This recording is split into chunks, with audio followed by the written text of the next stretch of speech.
You're listening to Systemic Error Podcast.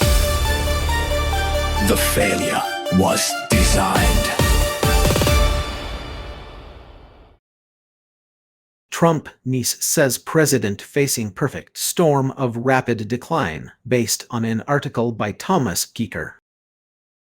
The real story is not Trump's decay. It is the power that keeps running. A family diagnosis is not the political story.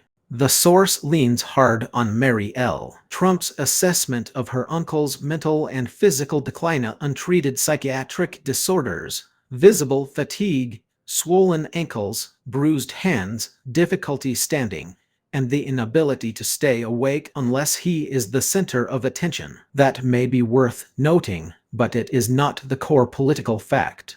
The core fact is that a man the article describes as increasingly erratic and violent still holds institutional power. Power has a name. There is no mystery about who controls the presidency. Donald Trump does. If his behavior is worsening, the responsibility does not disappear into biography, age, or family history. He is the decision maker. He is the one whose rhetoric about Iran is described as completely unhinged. He is the one whose conduct shapes policy, fear, and escalation.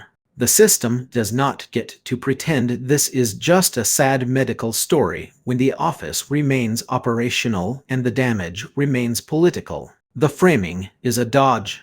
This kind of coverage too often invites the reader to linger on psychology because psychology is safer than power. A deteriorating man is easier to discuss than a captured state. A family insider is easier to quote than the institutions enabling him. That is the misdirection. The article treats a governance emergency like a private collapse, as if the republic is merely watching a troubled relative fade. Decline does not equal accountability. Mary L. Trump's warnings may be informed, and the reported signs of decline may be real. But decline is not exculpation. It is not a defense. It is not a substitute for accountability.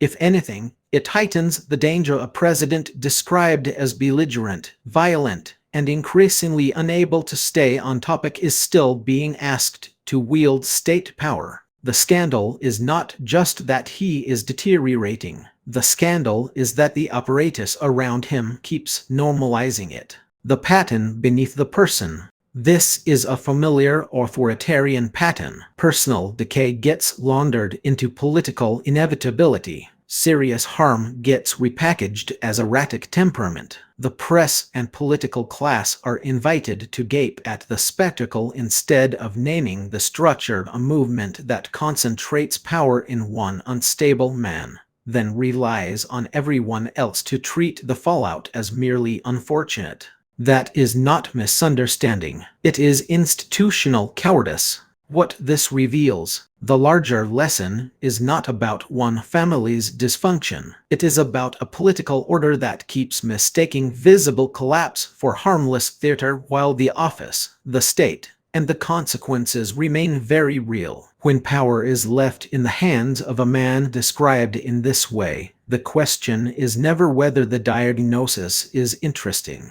The question is why so many institutions keep behaving as if diagnosis and danger are the same thing. You've been listening to Systemic Error. Thanks to AltaNet for today's article, with its automated voice of Bryce. Thanks for listening.